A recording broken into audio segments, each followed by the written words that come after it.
Whether you're a seasoned ultra runner or brand new to the world of ultra running, you are going to want to watch this. Kilian Jornet, yes, Kilian Jornet is about to share his top ultra running tips. In case you're wondering who Kilian is, he is arguably the greatest ultra runner of our time. He's won the prestigious Ultra Trail Mont Blanc 4 times. He has one of the highest VO2 max recordings ever of 92. He casually ran up Everest twice within the space of 6 days without oxygen. He's also a 6-time Sky Running World Series champion. The list goes on. So, Kilian, thanks for joining us today. No, thank you for coming. We've just finished, actually, an almighty run, not in Kilian's books, but it was for me. So I'm quite appreciating this little sit down now. But I'm keen to pick your brain on some of your top ultra running tips, which I'm sure you get asked all the time.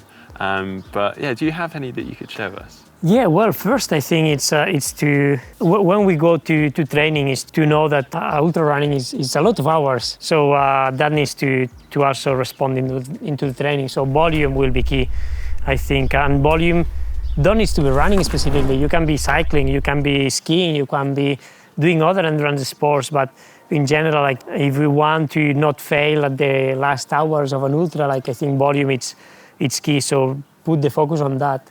And also, like, if the race is in the mountains, where we will have a lot of elevation, that will be very different from if we train in the flat. The muscles will work very, very differently, so we need to put that into the training. And if unfortunately, we don't live in a place like this, where it's easy to go up and down, like, I think we can work our muscles, like doing stairs and doing downhills, maybe in roads, even if it's not very, very steep, just to break the muscles that way. Because I think that's quite a growing trend. People obviously, and it's an amazing thing, they're going to do these incredible ultras in amazing parts of the world, but they're not experiencing that on a day-to-day basis. And it's that downhill, isn't it? It's not the uphills that gets people, it's the downhill. Yeah, downhill really destroys, and especially like going down and up again and down again and up again. I think this transition from up to down, it's where most people get riff. So I think like training that, it's very important. That can be in today's too. Like if you do a long running session on flat where your legs are suffering a lot, and the day after you are doing like a session where you start with a downhill and then an uphill, like try to break it into different sessions, but to really think about work when your muscles are tired. It's very important to, not only when you are fresh. When you are fresh, everybody is capable of running fast. The problem is when you are tired, when your legs are suffering. So put that into training on a way that then you need a lot of time to recover afterward. Don't do that every day, but to do it every now and then, so your muscles have this memory of like being damaged and able to run fast. And also like during an ultra race, like it's normally we all have our plan about everything, nutrition, like I will eat everything like that during the race, about like the pace we will keep, about all the gear I'm carrying, but it's always problems coming on. So to train the unknown is very important, not to train sometimes and don't know exactly what's going to happen. I think it's very important for when you are in the race and problems occur. And that can be of any sort, like digestive problems, or like that you hurt one muscle a bit too early, or like that you are feeling that way, or that it's bad weather coming. If you in the training are adapt to change, that will ease much more the race, I think. Yeah. Interesting, you're touching on nutrition, and we were speaking about this actually earlier. Normally, when we do events from coming from a triathlon background, we talk about 90, 100 grams of carbs per hour, and it's very kind of like black and white. But actually, for an ultra, because of the terrain, you were talking about changing that continually through the event. Yeah, and especially because if it's an ultra, it's like, let's say like 100 miles, it can be 20 hours for the first ones, 30, 40 hours for the most of the people.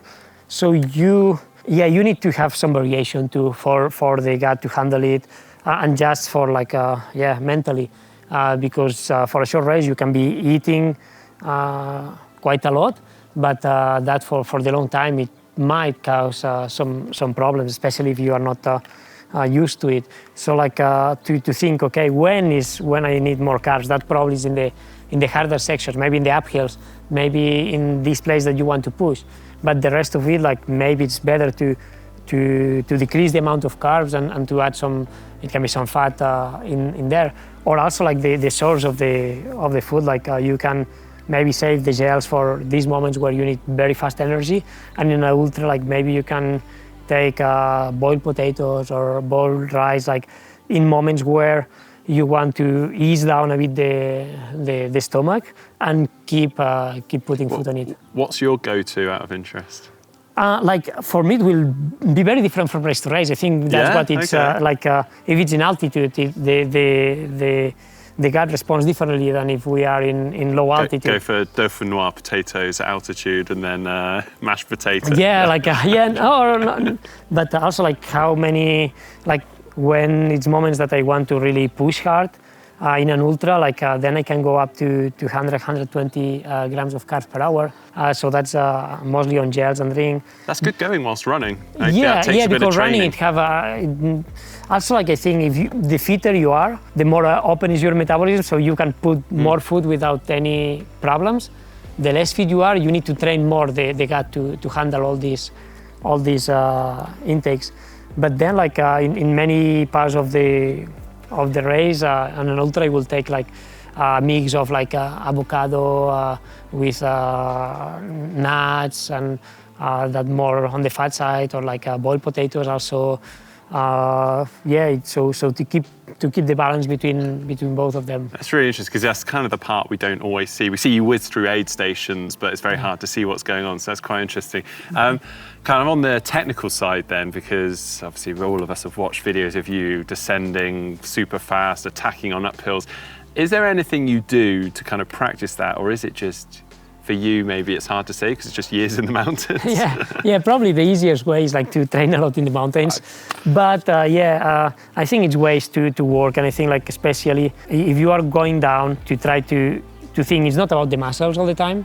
It's more about the connection between the A's, the muscles and the feet is what makes the most difference, especially because if you are more relaxed going down, you will use less energy. Mm-hmm. So that you need to know to not be focusing running on your feet, but to look farther ahead, so you can see what's going on and find the best way to run. And for that, I think exercises on like trying to remember what's in the 5, 6, 10 meters ahead of you, and switching like the days, like in the car, like short ones, long ones, short ones, long ones, and to switch from looking more into the feet to looking farther, and that we can do training every time to trying to focus on looking farther. I think it's kind of a hard thing to get across to people. I'm by no means your standard, but it's like you just want to brake on the downhills and slow yourself down, but obviously you're creating more tension and more muscle damage. But actually, when you kind of let yourself go, it's easier, but you feel out of control perhaps. Yeah, and often like when you are trying to hold back, like your muscles are like working a lot, and then it's also easier to fall because you are imagining more tension, while when you are relaxed. Also, like you can try to put good music and try to dance when you are running down. Okay, all right. So you relax the body, like to be a bit more flexible. So it's just like good song choice. What would we go for? That's to everybody. You don't want to have Shania Twain. Anything like that. Some punk to go fast. Okay. But just to have like some to think about relaxing and to looking farther. I think it's very important. Brilliant, cool. And final one then, kit. And I know this is a very broad question, but like obviously for me coming into ultra running a few years ago, I didn't really understand the need for poles and things like this. Like poles, for instance, what is the benefit to them, and do you use them a lot in your races? And when should you not and should you use them? Yeah, I think it's two things. Like people coming from road running, they are kind of ashamed to walk. And like first is like, no, walk is okay. Like and many times you walk faster than running. So like it's train your walking. I would say that also, like train walking. That's very important. Also interesting, something I've picked up on is like actually also then trying to train yourself to run just even in the small, even if it's 20 meters when it levels out. Because you kind of get into a rut of just walking, so it's kind of... You need to train this transition to force yourself to run again. Yeah. But then the poles, it's especially if the race has long uphills, it just like it takes energy. Like you are using more the upper body, so it takes some energy out from the legs. So it's good to use them, I would say, especially if it's long uphills. But also you need to, especially poles, you need to train with them. Like it's you see a lot of people going with poles the first time in the race, and they don't know how to use them.